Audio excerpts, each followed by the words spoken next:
Hello everybody, this is Trinity Bustria from Talon, and today we will be at the Teleconference Center to see how Covered California can benefit Cerritos College students and Cerritos College employees. I'm with Rich Hines from Covered California. So, Mr. Hines, what did you think of today's seminar and its turnout?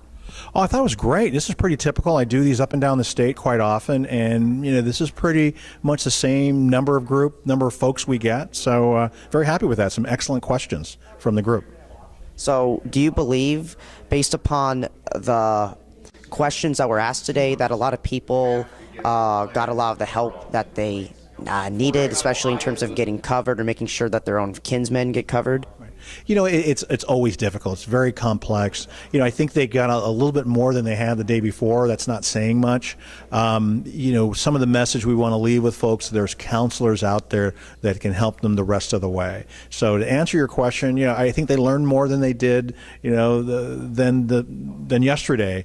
It is complex, and the message we want to get out there is that there are folks that can help them: agents, counselors, navigators, the 1-800 operators. So we felt pretty good about the exchange. Yes. I'm with Dan Singer from ASKIP. So, Mr. Singer, there weren't that many employees that work for this college here today. My understanding is that you, the organization you're with, rather, focuses on employee benefits. So, with that noted, what did you think of today's turnout concerning Cerritos College employees? Well, I think it was still a great event and very worthwhile. Whether you're an employee of the school or a student wondering what your options are, there's so much confusion out there that I think having the session and the Q&A was very valuable. I mean, the question and answer period, if you noticed, was almost as long as the presentation. So I thought it was time well spent. So, if I may ask, do community colleges have issues with complying with the Affordable Care Act?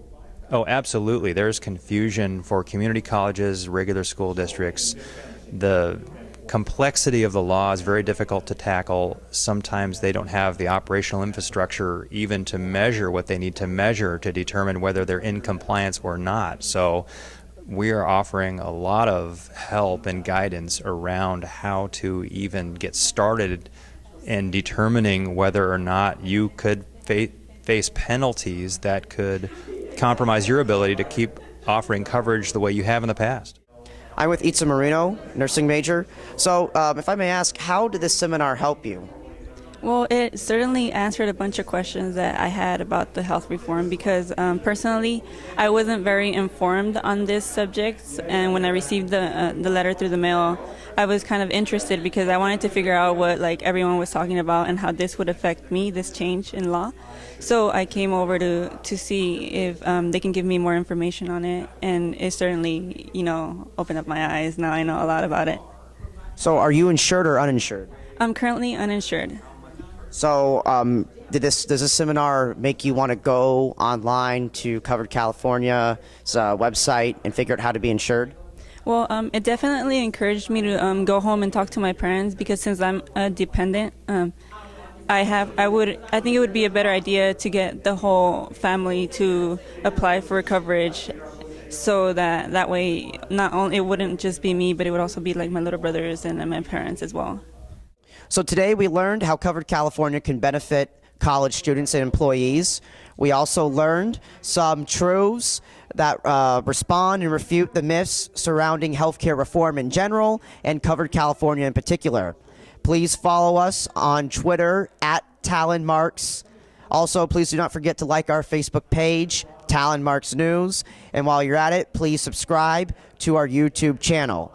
Thank you for watching. This is Trinity Bustria reporting for Talon Marks.